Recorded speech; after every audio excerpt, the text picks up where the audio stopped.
Testing, testing. All right, this thing's on. So we're about to kick off the next panel here in about a minute or so. So if you have friends outside, tell them to come in and learn a whole bunch of stuff about RWAs. So we'll kick off in about a minute.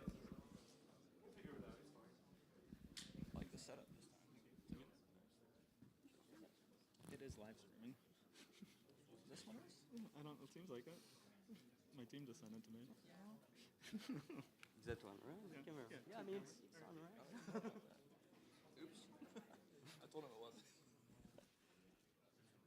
Now the question is, was the audio on, whatever one is. All right, what's going on, everybody? How are we feeling after lunch? Better? Good? Oh, come on. What are we doing? A round of applause at least. Thank you. Thank you. Let's go. Okay, so up next, we have a panel about why RWAs aren't a trillion-dollar market. We have Johann from Chainlink, Theo from Baillie Gifford, Emma from JP Morgan, and Artem. Welcome.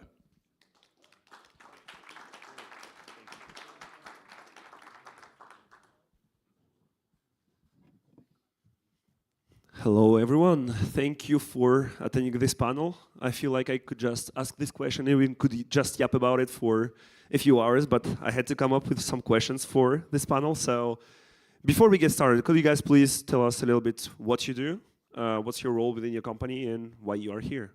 Sure, I'll start. Test. Is it working? Okay, so I'm the CBO at Chainlink. I've been there for the last, I think, roughly 7 years now, which makes me feel very old, to be honest. And yeah, I work on everything that's business related, growing our work within the TradFi, GFi ecosystem. Aave was one of the very first partners we had. I think we integrated with them in 2019, back when it was called Ethland. So yeah, that's what I work on. Hi everyone, Emma Landriault from JP Morgan. I lead the product JPM Coin, which is our public chain deposit token, and I'm part of the Connexus team at JPM. We are, a team that is basically a blockchain business unit within the bank. We've been building in this space since the mid-2010s and broadly build across digital payments, assets, and blockchain-based information movement for our clients and beyond.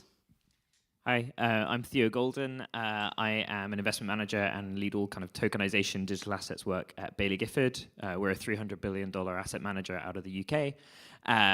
We kind of probably best known in the space for kind of tokenizing the first fully native on-chain tokenized fund within Europe, and kind of I lead all of the work thinking about new product integrations and helping DeFi teams scale into kind of more of an institutional and regulatory friendly lens. Yeah, and I guess if we start talking about RWAs, we are talking about trillions coming on chain, billions of different products coming in. So far, the RWA adoption has been quite slow, let's say, at least not at the pace that we expected it to be. And it's not really clear if it's the lack of demand or if it's thin liquidity or if it's because the blockchains were not made for these types of assets. So what do you think is slowing this demand? Why do you think it's been gradual, and what do you think are the barriers that we have to overcome in order for it to become a $1 trillion asset? I'm happy to start. Look, I think this industry works when the systems around us stop working. So a good example, frankly, is the whole DeFi space was born out of the COVID crisis in many ways, right? What happened during the COVID crisis? Yields went to zero. People were looking for yield opportunities. DeFi became a safe haven for those. I think right now what we've been focusing on for the last few years is setting up the structure of what tokenization can look like. We've had a lot of pioneering projects. We've had a lot of different tokenized assets come up. One of the recent ones was Amundi we worked with last week. So we're setting up the foundations on how we can do it on a technical, compliance, regulatory side. The thing that's missing is a big demand event that's going to come up, like it came up during the DeFi summer COVID crisis era, right? I don't know what this event is going to look like. I think we're already seeing some traces of it. A few weeks ago, when the crisis in the Middle East started, where did we get commodities trading? It was on chain. Why? Because during the weekends, the only place you could hedge your positions on oil, on gold, on silver, on fertilizer was on chain, right? So when the world starts cracking down, our industry starts succeeding. That's the way crypto works. It's our curse and our blessing. So I think we're going to have to see what this big event is for our space, but I think we're starting to see the outlines of it.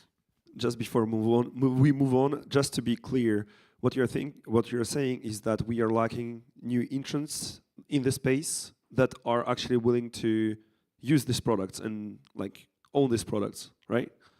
We're lacking the big demand event, yes. But I think it's not just like lacking new entrants, but when we think about a lot of RWAs, like they're not bearer instruments like stables or even like other digital assets are. They are, papered funds, right? So there's like a KYC side to this ecosystem where there's papering, to get into the investment or, these off-chain KYC assurances to bring parties to the ecosystem.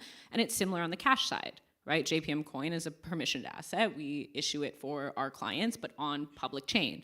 And I think that once you put those assets in the ecosystem, in order to actually build a buy side and a sell side, you need a lot of common clients. So I also think it's like the distribution aspect will continue to grow, but you need to start to kind of bring parties who have the discovery and the right distribution to know, like, how do I know Theo's on my approved list, right? Like, so that those types of constraints also exist, but they're critical because if institutions come to the space, and I'm sure we'll talk more about this, but KYC assurance will be key, right? Because they want the risk management of being comfortable of like what asset are they holding, who are they holding it with from a custodian perspective, who are they interfacing with, where is the trace of funds coming from? Yeah, completely. And we'll talk more about kind of, market infrastructure and kind of standards that need to be evolved. And, particularly banks, as they bring their liquidity on chain, it's going to be very important that we have that kind of set in stone so everyone knows the kind of the rules of the game that we're playing to.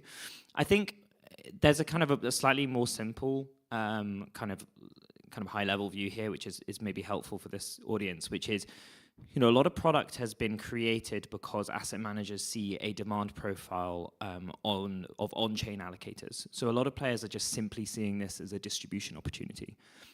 And what that means is they've cut a lot of corners in terms of like what good structure would look like, because they just want to tap that demand fast, and they're willing to kind of basically, they know that they have a captive audience, and they'll throw fees on it which wouldn't be acceptable elsewhere in the financial system. The approach, so that that's hopefully going to come away, because that max extract behavior we just don't think is acceptable, and any on-chain client should be treated with the same respect that a Vanguard or anyone else on our client books, how we treat them. The second piece is around this big market demand element. I think demand and supply are two forces that react to each other, right? And the real issue is that demand isn't going to come on chain from institutional investors, banks, etc., until we have satisfied one really key point, which is that the products on chain are the same in terms of direct ownership, recourse, legal parameters, compliance, etc., but they offer something better. And so a really good example of this is, like, as a UK institution, it's bloomin' difficult to go and buy an SPV out of the British Virgin Islands. That's what most tokenized funds are today. They have off-chain books and records, counterparty risk coming through startups. Like a JP Morgan or a Baillie aren't going to buy those assets. We want mutual funds, UK UCITS, UK Lux UCITS. We want ETFs, things that we have direct recourse that fit the mandates of the multiple billions of assets that we run. And also, don't imply us taking on more counterparty risk. And so I think this market demand that people are looking for from the next 697 trillion of assets that will come on chain, that will only come when we start building product that actually fulfills that criteria. We know what that but better element will look like: its utility, its efficiency, its cost, its scale, etc. But we can't get there before we've defined same. And same is what we're looking to really define. That's why we did on-chain books and records. We did a regulated UK UCIT. All of these things, we have to satisfy those things before someone like a JPM starts to deploy large amounts of capital on-chain. If we are looking at the RWA sector, one of the biggest RWA products is stablecoins. And we've kind of seen it. We are at over 300 billion stablecoins in circulation, mostly USD. We are at 99.5% of USD stablecoins, then followed by Euro, and then some other like CHF or others. So this sector has kind of proven to be successful. When you look at Tether, which is like the company that has the largest revenue per employee in the world by simply holding T-bills today. So for me, it's kind of obvious that stablecoin in the RWA sector will be the one that will lead us to the 1 trillion, most probably. So what are the things that you're seeing that with the current state of stablecoins that still need to be addressed, that need to be changed maybe or improved?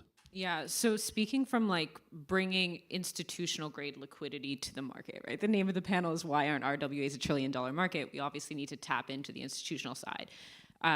We also look at the space. We heard a lot from our clients of wanting the opportunity to invest in these natively issued RWAs, whether it's private credit, money market funds, et cetera, institutional grade assets that many issuers are bringing on chain, but they didn't have necessarily the risk appetite to hold stables for a number of reasons, right? One is like balance sheet certainty. So what does this look like from a balance sheet perspective? How do you report it? How do you do capital management, stress management, capital policy obligations around that, for one? The second that we heard was that, another big issue is around like, how do we assure trace of funds, right? So compliance in the space, how do I know it didn't come from a sanctioned entity or multiple parties? And then how do we stop it or enforce it or report it when it does, right? Because inevitably it might through the chain. And I think we also were seeing a clear hesitation of like fragmented liquidity, which I think is a really big part of what we need to do for the RWA market is that, other than some of the most liquid stables who have direct relationships with those issuers, actually getting your funds off chain are still T+1, T+2, T+3 timing. So we developed out JPM Coin to help in that problem statement when you think about it in context of RWAs, where it could be, just a commercial bank deposit, right? A demand deposit liability that you hold with JP Morgan the same way everybody in the audience holds demand deposits with whoever you bank with. So bringing that balance sheet certainty of just US dollar fiat, but into what is an ERC20 with a few extra functions, totally transferable token, right? So that we could help bring a type of commercial grade money into the ecosystem. And because it's a commercial bank deposit, it means, there can be native yield bearing, it can be eligible for insurance schemes, and it's integrated to JPM accounts and can go very quickly on and off ramp. And I'm explaining this because I think then like the integration part is how we bring liquidity into the space. Because if you're gonna bring hundreds of millions and billions of dollars of liquidity on chain, there are treasurers, right, behind that liquidity. And they have to manage their positions across multiple institutions on a daily basis. So what does that mean? End of day treasury operations are done out of accounts. They have notional pooling structures. They might lend excess liquidity on repo markets overnight. Those things won't change. So I think those like specific points are how we can help drive more liquidity, that's institutional grade liquidity coming to the space, and making sure it's not more fragmentation, because I don't know one treasurer who's willing to have more liquidity fragmentation than we already do, right? I completely agree with everyone on a lot of sides. I think there's just one extra lens on to add there, which is when you think about stablecoin usage, a lot of it is thinking about kind of lots of the mental models around kind of just-in-time payment. They've been about remittances, cross-border payments, etc. And that is a market. It's actually a market that a lot of fintechs have really struggled to kind of crack because they are having to take on intermediaries or counterparty risk in different jurisdictions. They really struggle with off-ramps, etc. But I think one of the things we think about in the institutional space is like, we don't really work like that. We don't work just in time. You hedge, you forward hedge because you want to pay for that premium of assurances. If I'm a CFO and I've got a treasury and 60% of my revenue, my top line or my profits come from US dollar, but I report in euros. Well, I'm not going to take the euro dollar risk. Like, dollar was down 10% in 2025. Like, you're not going to take that risk. You're going to forward hedge. And so I think we're working with a lot of teams on that point because the product market fit for stablecoins is limited currently because it hasn't scaled beyond that, and that utility element needs to be, and that comes into market structure and kind of also the conversation between DeFi and TradFi. So there's that first piece, which is like we often talk about the corporate treasury use case, but we need to kind of actually go and define what corporate treasuries actually do and work out and map the product onto that, which is an exercise which particularly banks are very well placed to do. But involves kind of a bit more kind of deeper thought. The second piece is around thinking about corporate treasuries again as a good example, is that if you're sending stable flow around, on chain, etc., moving it between parts, from subsidiaries to parent codes, whatever, you've also got to remember that it's not really a value add to just have like a stablecoin sandwich, right? So you just have essentially the rail going through the payments piece, going through on-chain rails, and then having to come off-chain at the other side. And so this is the other element, which is where the interaction with RWAs comes in, is that you have to, if you're going from A to B, you probably want something quite appetizing to hold your cash in at A and B, rather than coming off-chain to do kind of the activities that you do as a treasurer. And the real issue with RWAs right now is you've got money market funds, which are great. It's a risk-free asset. You wouldn't start defining an economy until you've defined a risk-free asset and a cash asset. Like, that's what we're basically doing. But then everyone's just jumped to private credit, which is like the most illiquid asset that you can basically get your hands on. It's a black box. It's very hard to define. It's very hard to underwrite. And it's a near de minimis amount of most corporate balance sheets. And so we haven't got that bell curve.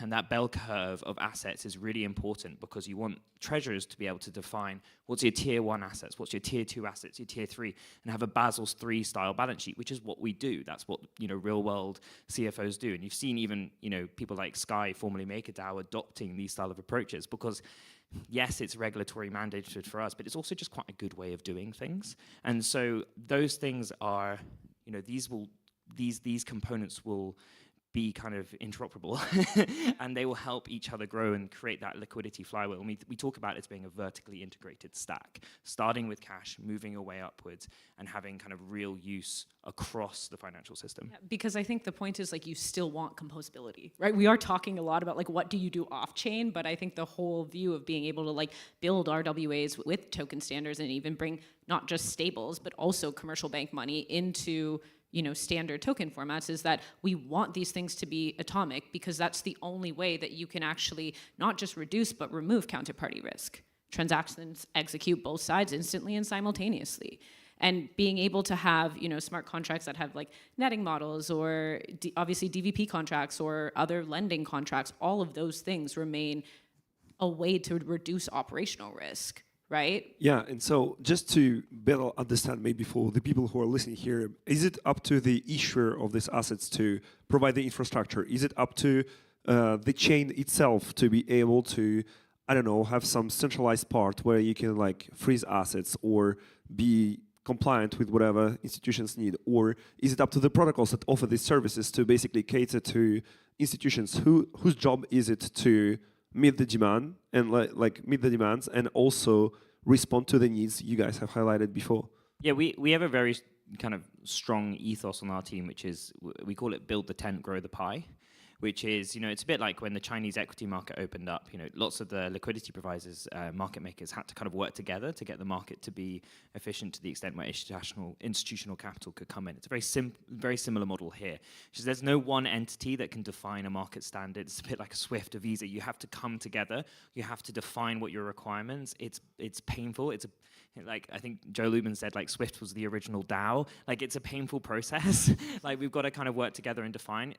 The good thing is I think what's changed from now versus 2 years ago is you've got people at the banks like Emma, you've got people at asset managers, you've got people at market participants like the more utility style like DCCC, Euroclear, etc., who like understand on-chain architecture but have a TradFi lens, and so you now have the right people in the right seats to have those conversations. They're not trying to fit a square into a circle; they are just defining the circle. And so I think it's going to be a kind of a multifaceted approach. I think the one thing that we have to just remember is that no one entity is going to have the answers, and we're going to have to also be very cognizant that the more people try and basically own more of the pie, the worse and the more fragmented outcome we're going to have.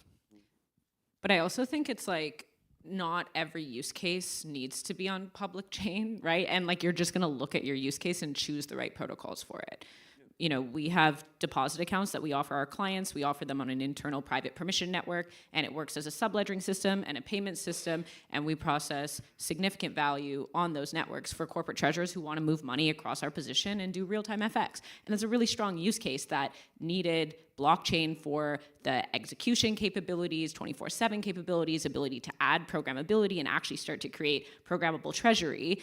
But arguably didn't need to be on public chain, right? Then I think when it comes to going to public, with issuing an asset, which deposit tokens are currently live, JPMD's on base, right? I think at that point, it was around how do you build the controls as an issuer in a way that you're comfortable with, and then leverage, the public chain or the protocols for what they do really well. And we were talking before the panel, do protocols need to be building specifically to institutions? Of course, there are use cases and some who will, and infrastructures at one layer above the protocol, I'm sure will start to continue to build services for institutions. But I think part of the value is also how are public chains super resilient? Do you focus on having high TPS, right? What does the disaster recovery posture look like? Do you have guarantee of execution, high availability, price predictability, right? Those things also matter. Yeah, I completely agree. I think it's based on the use case, and any asset that's actually going to interact with DeFi is going to have to get to parity in terms of security with DeFi. So let me give you an example. When it comes to stablecoins today are the liquidity layer of DeFi, meaning any asset can be traded against a stable, whether it's USDT, USDC. One of the big risks we have whenever we interact on chain is whichever transaction you do, you can never go back in time. Now, the risk with RWAs and stablecoins in particular, if you don't have standards around how these RWAs are being minted, you have a lot of security risks around over-minting the asset. And if this asset is actually the liquidity layer of DeFi, we're talking financial catastrophe here, to the point where an asset could be over-minted and drain out billions of dollars inside protocols in one go. We've had, by the way, this example last week when a stablecoin, not a very large one, but still a big one, was over-minted to the tune of $50 million. We had an issuer a few months ago over-mint a stablecoin, I think it was $1 trillion. Okay? Yeah, I think it was billions. Yeah. Exactly. There is going to need to be, and that's why at Chainlink we've been working on proof of reserve for the last 5 years. We need clear standards on how TradFi interacts with DeFi. Because in this dimension, you have two security risks. You have the first one, which is getting to the standards that TradFi is used to, the very high standards there. And then there is a very high standard of DeFi security, where everything is composable, any asset can be traded against another asset, and if you have a failure, you can't go back in time to correct this failure. So whatever security you put, whether it's data oracles with Chainlink, whether it's proof of reserve, it has to be ironclad, because in DeFi you have no room for mistake, basically. Yeah, before we're kind of running out of time, it's going really fast. So there is one controversial question that I had, and I would like to hear your opinion on it. And it's a discussion that I have sometimes with other institutions as well. Lots of institutions with Oak Research that we are talking to, they are saying, hey, how can we benefit from DeFi? Like, how can we deploy our own products on the chain? And how can we basically get more inflows, get people interested in our products, and maybe get even some more recognition, etc., etc. And so from my point of view, who is a DeFi user, who has been here for several cycles, we were always expecting institutions to come on chain at some point. We were hoping they were going to buy our bags. But at this point, they are selling us their bags. And so it seems like that the institutions are more interested in bringing in new products rather than using what we have built throughout the previous years. Do you believe that this is true? And from your point of view, is it something that was to be expected as well? Yeah, it's like I alluded to earlier, a lot of managers have seen this as a distribution opportunity to kind of extract value. So fair value for a money market fund in TradFi is 8 basis points. Coming into the market and charging 50 is an interesting approach. So yes, you're right. There are a lot of players. Whenever there's a tech evolution, in some form of innovation, certain players, certain individuals will come in and try and extract as much value from the true people creating value. I hope that a lot of people won't feel that that's our institutions on this couch. It's not our approach. Anything we do in TradFi and DeFi, it costs the same. But I think there's just one. So there are some entities that are coming out, they're trying to sell, but there's also the element which is like lots of these institutions are also trying to bring diversified product. You know, we're trying to bring things which add value to an existing portfolio. You know, so people who've brought private credit funds to market, they are trying to hit kind of the product market fit that they've been hearing from people, which is like, we would like higher yield. Well, there's only a certain avenues that they might have available to bring that high yield on. I guess the key thing here is like, again, what I was saying earlier about that kind of same but better element, which is like, of the assets that exist on chain, you know, these large pools of capitals aren't, you know, it's not just like the money that Baillie Gifford runs isn't Baillie Gifford's. We are stewards of somebody else's capital. We have very strongly defined risk management processes. We have mandates that we have to work to. We have prospectuses which are legally binding. All of these things. We can't just, you know, up sticks and decide to go and buy XYZ, you know, structured product. And actually, we'd probably be fired by our clients if we did. And so this is kind of like the merge between these entities, which is, you know, us bringing our product on chain is a way of essentially, I always say, like, tokenized funds are a gateway drug. They're a gateway drug for institutions to essentially build the back-end architecture to then more prolifically work with on-chain assets. And the other thing is also, like, you know, a lot of, on the other side is like a lot of on-chain assets, on-chain protocols, etc. They are, we want to use them for their utility. Mm-hmm. We want to, you know, so it's much more of like, we're not going to, you know, just pump bags. But like, we want to like use the assets in a way where we're actually getting, you know, value for, be it infrastructure, be it scale, be it efficiency. And so, you know, there's a real question. I say this to a lot of startups that we work with, which is like, you have to be really clear when you're working with innovation. Is the technology that you're working with the innovative force, or are you as a company the innovative force, or a protocol? Are you the innovative force? And if the answer is the former, if the technology is the innovative force, it's very hard to disrupt incumbents, because if they identify that soon enough, they will disrupt themselves. You've got one of the biggest US banks sat here, basically running a startup within their own business, disrupting their own business on chain. And so the other thing to say is, you know, we want to use on-chain product on chain, but it has to be, you know, has to be something that we couldn't just go do ourselves, because it's open source architecture. We can just go build a lot of it. And so it has to be a collaboration, not just kind of a one way in either direction. And maybe just to add, I think on the same but better like point, it's that like there is something really exciting with the RWA market, right? With a traditional money market fund, there is no secondary trading, right? Like that's exciting in its own for all of you sitting in the audience who are investing in DeFi and in RWAs, but also for institutions who see these opportunities. And of course, the on-ramp has to be, well, I wouldn't even say the on-ramp, we will have to be holding institutional grade assets, right? With all of the assurances and external rating and KYC and the many things that Theo mentioned, regardless. But I think it's also, to your point, about growing utility, and the institutions who are just coming to, maybe not the issuers, but those who are holding, who are just doing this for the first time, they don't have the same level of like ecosystem effect, or like being embedded in the ecosystem, I think is what I'm trying to say, which is like, you know, if they're allocating a certain part of their balance sheet, let's say in stables, and then they're holding on that, they want to earn yield, they want to go to a lending protocol, and somebody else, there's demand because they have to meet a margin at a crypto prime broker. It's the ecosystem, right? And I think that's something that's still very, very nascent for most institutions, because what we've seen is like issuances or parties just starting to come in and also just getting set up on the infrastructure. Right? Like now these institutions need to learn, how do I hold crypto on my balance sheet, even if it's a de minimis amount to pay gas fees? How do I set up custody? What kind of wallet interfaces do I use? Explaining to your risk folks what a hash is, right? Like all of these things are part of that journey as well. So I think it's like, it's not that there won't be more usability and more convergence, but it's also like there's time to getting embedded in the ecosystem and really exploiting like utility.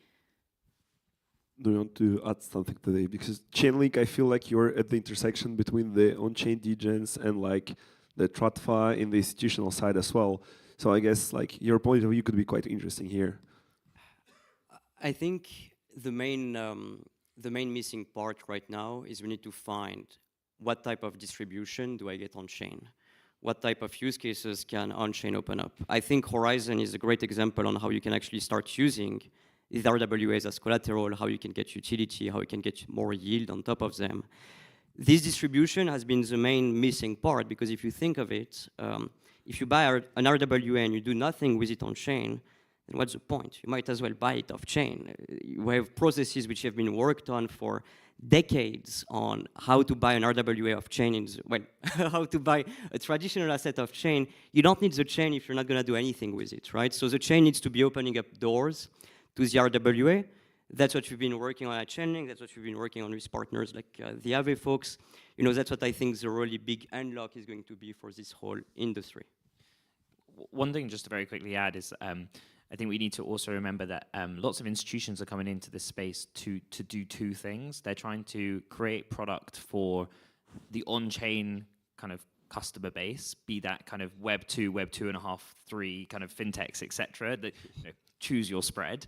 But they're also trying to create products for other institutions. So I think the money market fund example is really good. Like a money market fund for example, like RWA looping, it's kind of irrelevant. There's no spread. It doesn't really work. Like, what's the point? But a money market fund coming on chain for us as an institution to do FX collateral or cash settlement cycles, so I'm not having to sell something one day and buy it 2 days later because I've got an inflow out. Those sort of things, for anyone who's interested in the nerdery there, just look up the UK gilt crisis in under Liz Truss, and you'll understand like how margin posting with a money market fund might have been a really helpful way of stopping that sort of breakdown in the market. So just remember that lots of people, as they start to bring to market, like some product they bring to market might not be just for the DeFi crowd. It might be wanting to cross-sell to their own counterparties, and that's okay. Like that's we're all kind of adding value in a different function.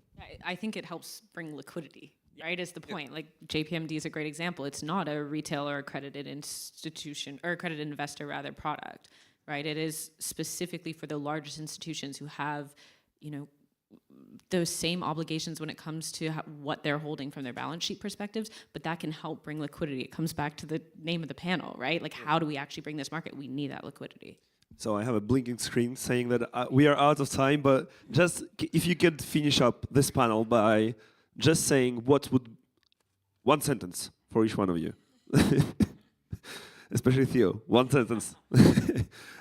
What would you consider for RWAs to be a success? Would it be like the market cap going over $1 trillion? Would it be seeing something that does not exist yet on chain? What would be the success for RWAs on chain?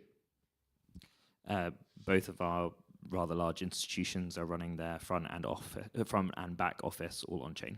That's how you win. Like, we should not have any off-chain processes unless it's truly necessary for a risk and compliance process. Great. I would say, quantified by market cap and adoption, a growth of institutions coming into the space, and I think net new products, right? Like on-chain structures that are actually structured products within existing regulatory regimes, holding stables, other types of short-term debt, HQLAs, deposit tokens, these types of things will start to make this, I think, a successful market. Yeah, I think the main power of our space is giving access and democratizing financial access to everyone in the world, no matter where they are. So the main success of tokenization would be everyone, wherever they are, gets the same financial opportunities as someone living in the West today. That would be the ideal end goal here. Yep, perfect. Well, thank you, Miraj. Thank you very much. Please give it up for the speakers.